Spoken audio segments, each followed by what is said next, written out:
வாழ்க வளமுடன். ஓம் நமச்சிவாய. அனைத்து தமிழ் உள்ளங்களுக்கும் வணக்கம். நிகழும் மங்களகரமான குரோதி ஆண்டு சித்திரை மாதம் 18ஆம் நாள் புதன்கிழமை அன்று சித்தயோகம் கூடிய நன்னாளில் இந்த மகத்தான மே மாதம் பிறக்கின்றது.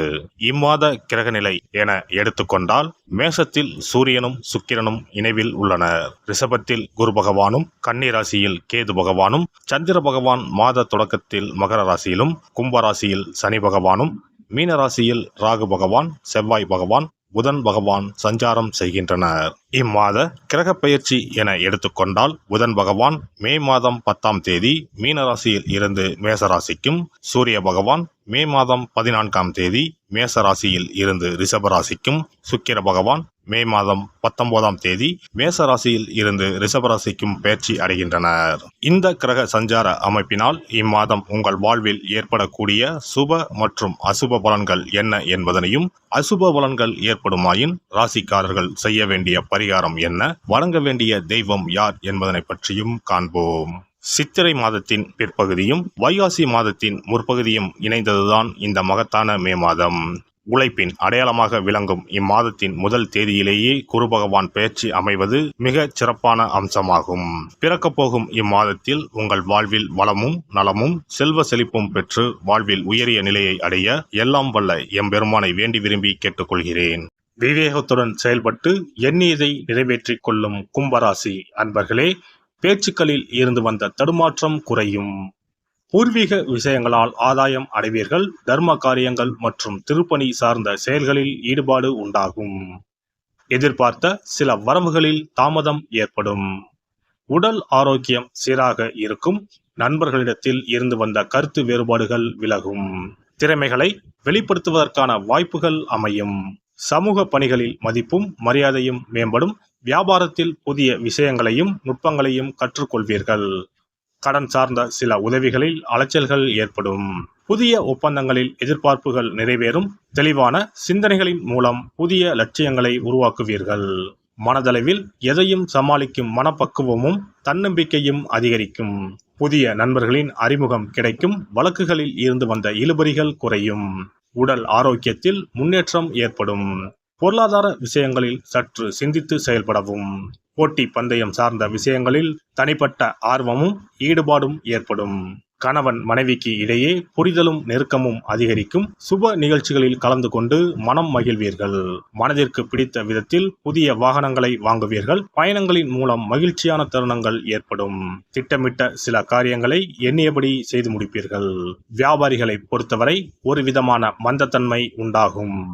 பயணம் சார்ந்த விஷயங்களால் ஆதாயம் ஏற்படும். கொடுக்கல் வாங்கலில் சூழ்நிலைகள் அறிந்து முடிவெடுக்கவும். கூட்டாளிகளின் ஆதரவு கிடைக்கும். ஒப்பந்தங்களை படித்து பார்த்து கையெழுத்து இடுவது நல்லது. இழுபறியான சில பணிகளை நுட்பமாக திட்டமிட்டு முடிப்பீர்கள். கூட்டாளிகளின் ஒத்துழைப்பு மனதிற்கு மகிழ்ச்சியை ஏற்படுத்தும். வியாபார ரீதியான பயணங்களால் லாபம் மேம்படும். மறைமுக போட்டிகளை வெற்றி கொள்வீர்கள்.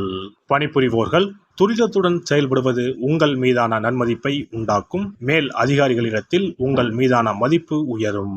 மனதிற்கு மகிழ்ச்சியான செய்திகள் கிடைக்கும். தன வரவுகளில் ஏற்ற இறக்கமான சூழல் உண்டாகும். பணிகளில் விருப்பமான இடமாற்றம் கிடைக்கும்.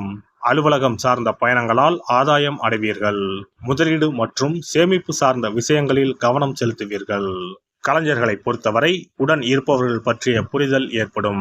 மற்றவர்களின் ரசனை தன்மைகளை புரிந்து கொள்வதற்கான தருணங்கள் கிடைக்கும். புதிய முயற்சிகளில் சில நுட்பங்களும் மாறுபட்ட அனுபவங்களும் ஏற்படும். அரசு சார்ந்த அங்கீகாரங்கள் தாமதமாக கிடைக்கும். சாமர்த்தியமான பேச்சுக்களின் மூலம் காரிய அனுகூலம் உண்டாகும். புதிய படைப்புகளை உருவாக்குவதில் சற்று ரகசியம் காப்பது நல்லது. பயணங்களின் மூலம் மாறுபட்ட அனுபவம் ஏற்படும்.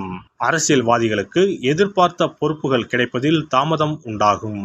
புதிய முயற்சிகளில் மாறுபட்ட அணுகுமுறையினால் வெற்றி அடைவீர்கள். சுயநலம் கலந்த பொதுநல செயல்களால் ஆதாயம் உண்டாகும். வழக்கு சார்ந்த விஷயங்களில் சாதகமான முடிவு கிடைக்கும். தொண்டர்களின் விருப்பங்களை புரிந்து கொள்வீர்கள். பெண்களை பொறுத்தவரை இம்மாதம் விலை உயர்ந்த பொருட்களின் சேர்க்கை ஏற்படும். புதிய மனை சார்ந்த வாய்ப்புகள் அமையும். குடும்ப பெரியோர்களின் ஆதரவு கிடைக்கும். உடன் பிறந்தவர்களின் எண்ணங்களை புரிந்து கொள்வீர்கள். தொழில் சார்ந்த பயணங்கள் சாதகமாக அமையும். மனதளவில் புதிய நம்பிக்கை உண்டாகும். புதிய தொழில்நுட்ப கருவிகளை வாங்குவீர்கள். உறவுகளின் வழியில் அனுசரித்து செல்வதன் மூலம் சாதகமான வாய்ப்புகளை உருவாக்கி கொள்ள முடியும். மாணவர்களுக்கு பாடங்களில் இருந்து வந்த கவனக்குறைவுகள் குறையும். எதிலும் ஆர்வத்துடன் ஈடுபடுவீர்கள். ஆசிரியர்களின் பாராட்டுகள் உத்வேகத்தை ஏற்படுத்தும். உயர்நிலை கல்வியில் ஆலோசனை பெற்று முடிவு செய்யவும்.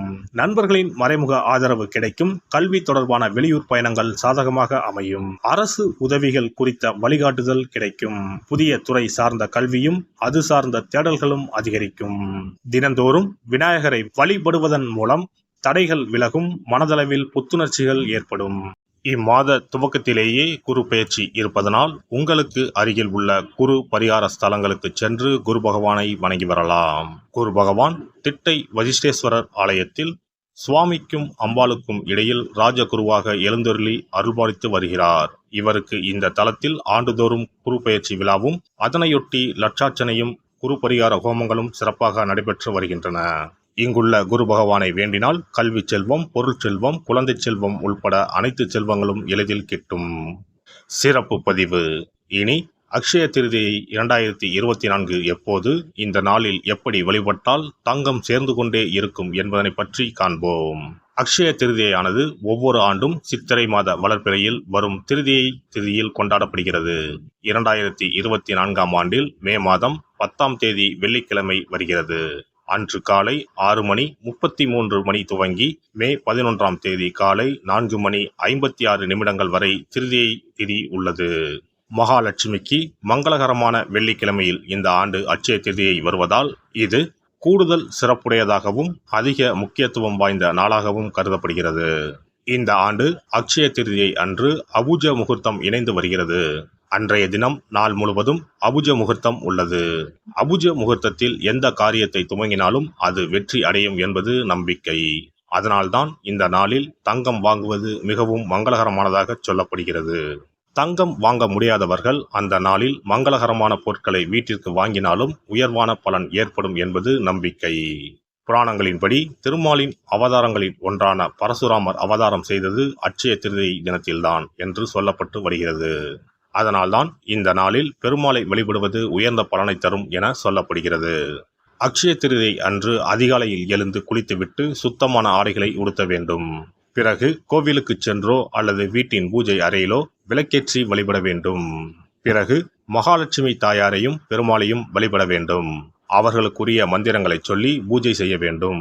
அன்றைய தினம் மகாலட்சுமிக்கு நைவேத்தியமாக பால் பாயாசம் செய்து படைப்பது மிகவும் விசேஷமானதாகும். அவ்வாறு செய்ய முடியாதவர்கள் எளிமையாக பால் மட்டும் காய்ச்சி வைத்தும் வழிபடலாம். அக்ஷய திருதியை என்பது வசந்த கால விழாவாக கொண்டாடப்படுவதாகும். பெரும்பாலும் இது சித்திரை மாதம் வளர்பிறையின் 3ஆம் நாளில் கொண்டாடப்படும். இது பரசுராம ஜெயதி என்றும் கொண்டாடப்படுகிறது. சமஸ்கிருதத்தில் அக்ஷயா என்றால் எல்லையற்ற அல்லது நிலையான என்பதை குறிக்கிறது. எல்லை இல்லாத அதிர்ஷ்டம், செல்வ செழிப்பு ஆகியவற்றை தரக்கூடிய நாள் என்பது இதற்கு அர்த்தமாகும். புதிய தொழில் துவங்குவது, புதிய வேலையில் சேர்வது, புது வீடு குடிபோவது போன்றவை இந்த நாளில் செய்வது சிறப்பானதாகும். இது வாழ்வில் முன்னேற்றத்தை பெறுவதற்கான ஒரு நாளாக கருதப்படுகிறது. பெருமாளின் 6வது அவதாரமாக பரசுராமரின் அவதார தினமும் இதே நாளில் கொண்டாடப்படுகிறது. பல மங்கள நிகழ்வுகள் நடைபெற்ற நாள் என்பதால் இந்த நாளில் தங்களின் வாழ்வில் மங்களங்கள் நிறைய வேண்டும் என மக்கள் தங்கம், வெள்ளி வாங்குவதற்கான நாளாக இந்த நாளை கருதுகிறார்கள். திருதியை திதியில் என்ன செய்தாலும் அது பெருகிக் கொண்டே போகும் என்பது ஐதீகம்.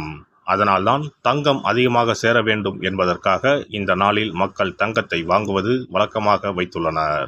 அதோடு தங்கம் மகாலட்சுமியின் அம்சமாக கருதப்படுகிறது. எல்லாம் வல்ல இறையருளால் நீங்களும் உங்கள் அன்பு குடும்பமும் உடல் நலம், நீலாயுள், நிறை செல்வம், உயர் புகழ், மெய்ஞானம் ஓங்கி வாழ்க வளமுடன். இந்த வீடியோ பதிவு உங்களுக்கு பிடித்திருந்தால் லைக் பண்ணுங்க, கமெண்ட் பண்ணுங்க, ஷேர் பண்ணுங்க, மறக்காம சப்ஸ்கிரைப் பண்ணுங்க, பக்கத்துல இருக்கிற பெல் பட்டனை கிளிக் பண்ணுங்க. நன்றி, வணக்கம். ஓம் நமச்சிவாய. சிவாய நம.